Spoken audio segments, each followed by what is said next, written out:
হঠাৎ করে মালাকুল মউত এসে আমার আশার বাগানের মধ্যে পানি ঢেলে দিল। আমার আশার বাগানের মধ্যে যখন পানি হয়ে গেল, আমি তখন আর দুনিয়ায় স্থান পাচ্ছি না।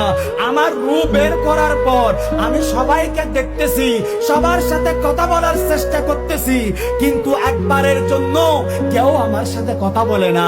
যেই বন্ধু আমাকে ছাড়া থাকতে পারতো না, আমার রূহ সেটাকে গিয়ে বলতেছে, ও বন্ধু তোমরা কান্না করতেছে কেন? দেখতেছি সবাই কান্না করতেছে, সবাই আমার জন্য কাঁদে, অথচ আমার রূহটা গুরু গুরে তাদেরকে জড়াই ধরতেছে। একবারের জন্য কেউ বুঝতে পারতেছে না, আমাকে চিনতেছে না, আমাকে বুঝতেছে না। ওই কবরের মধ্যে যখন ওই বান্দাকে যখন ঢুকিয়ে দেওয়া হয়, ওই বান্দাকে ঢুকিয়ে দেওয়ার সময় ওই বান্দা তখন বুঝতে পারে, হায় সত্যি সত্যি আমি দুনিয়ার থেকে বিদায় নিচ্ছি।